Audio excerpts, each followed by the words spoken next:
Hey everybody, how you doing? It's Pastor Isaac and Jude, my side. He says hey to you. We wanted to come to you and share with you a little bit about our journey through generosity. And Jude, my side, said I could not have this conversation without at least allowing him to say, "Hey, so you good? So you gonna let Daddy tell the story?" All right, he says bye. Um, this is important. You can't be a disciple who makes other disciples and not also be generous. I'm gonna say it again. You can't be a disciple maker and not be generous. But that's something that we're going to learn on this spiritual growth journey. But there's two passages that help to shape my faith when I think about what it means to be generous that I want to share with you if you have not already heard it before. That's Philippians chapter 4 verse 15 through 17 and 2 Corinthians 9 and 7. But Philippians says this. It says, "As you know, you Philippians, you are the only ones who were generous toward me and brought me when I brought the good news when I traveled on from Macedonia. Nor the church did this." This is Paul. He said, "Even when I was in Thessalonica, you sent me help more than once." He says, "I don't say this because I want a gift from you." He says, he said, "The reason why I'm saying this is because I seek the fruit that abounds to your account." So what Paul is saying is, I'm not asking for your generosity. I want you to know that your generosity has eternal ramifications. And that's something very powerful. And over in 2 Corinthians chapter 9, verse 7, it reads, "Remember this, a farmer who plants only a few seeds will get a small crop, but the one who plants generously will get a generous crop. You must each decide in your heart." That's important. He says, you must each decide inside of your heart. And he says, how much you will give, and don't give reluctantly or don't give based upon your circumstances. He says, "For God loves a person who gives cheerfully, and God will generously provide all you need. Then you will always have everything you need and plenty left over to share with others." When you are generous, you'll have plenty left over and even more to give to others. Something about that is hard for, and used to be hard for me when I didn't have. Because the challenge when I didn't have was to protect what I had so that I could have just enough. But what the text is saying is something that I want you to know. When it comes to generosity, generosity first requires faith. Because if you give based on your circumstances, the opposite of faith is not doubt. The opposite of faith is control. And so I had to learn this. But this is important because I'm going to tell you just something very important about our journey leading to the launch of this church. But something else this teaches us. Generosity is a kingdom principle. It's a kingdom investment. And so one thing I want you to know, whether it is with this church or any other organization in this world, when you give to the church, you're not giving to the church, you're investing in the kingdom through a church. It's a difference. You're not giving to a church, but you're investing in the kingdom through a church. This is something that I learned. And another thing that I learned about generosity is that generosity requires a submitted heart. You got to first decide in your heart. If your heart is not submitted, guess how you're going to give. Those are three things that I learned. But in June 21st of 2020, God woke me up out of a sleep in the middle of the night, and he awakened a vision that would be known as Without Walls. That's June, in the middle of a pandemic, and I'm just about to get married a few months later. So I get married in October, and my wife understands this vision and is fully on board with this vision. We leave, or I walk away from a fulfilling, or I would say a financially fulfilling job, because God sent us on assignment. And so from, I would say, June 21st, 2020 to what would be August when we started our launch team. I want you to hear this. From August 2022, my wife and I gave $47,997. We invested that in a movement called Without Walls.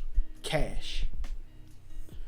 From June 2020 to August 2022, when we started our launch team, we invested $47,000 into this church. But I want you to understand how we learned to look at that. We weren't giving to Without Walls. We were investing in the kingdom through Without Walls. And we wanted to make sure that our first act of generosity, we were leading by example. I didn't have a job that was paying me. My wife had transitioned to a couple of jobs. And generosity for us in that season required faith, because whenever you're giving or being generous requires faith. You don't always see it. Sometimes it's a tug. But if you're giving and you're not praying about what you're giving, if you're giving and it doesn't require you to lean on God, then I want to challenge you that that's not necessarily being generous, because to be generous requires faith. It requires a submitted heart. And you have to understand that when you're giving, you're not giving to something, you are investing through something. We were able to invest $47,000. $47,000 is what my wife and I invested in this movement on one income, cash, because that was an act of faith. And so in that season, faith meant giving the same amount of offering. We were giving through a church. We're investing in Without Walls before you all ever got here. Even when we started our launch team, we're tithing, we're being generous to this ministry. We were giving through this ministry to the kingdom. And this is important because generosity looked different in different seasons.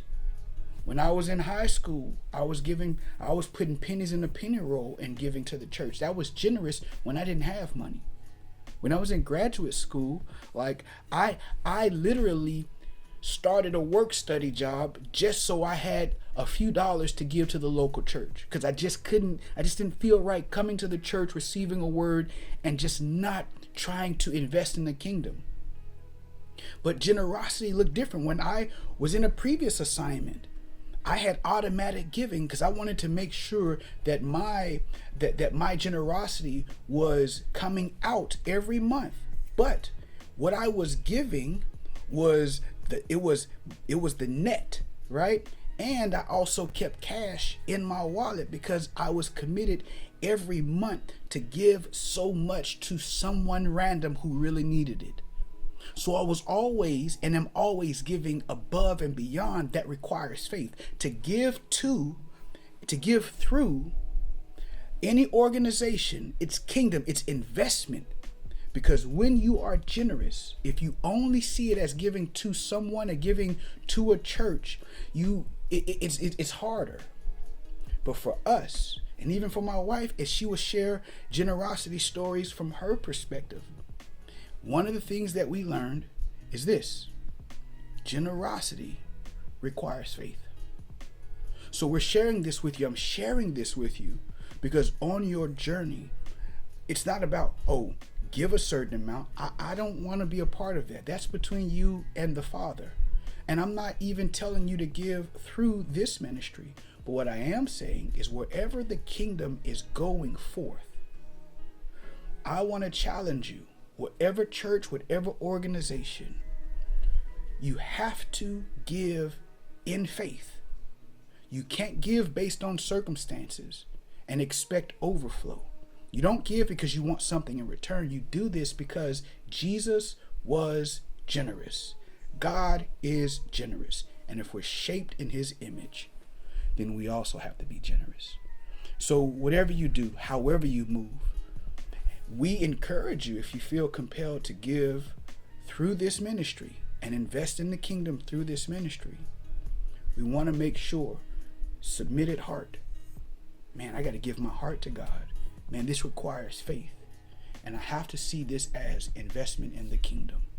So we thank you in advance for any of you who feel compelled to give to this ministry or through this ministry, or anyone in your life, in your journey, whatever that organization, whatever that ministry is. We want you to be generous as you do it, because God sees privately what you do.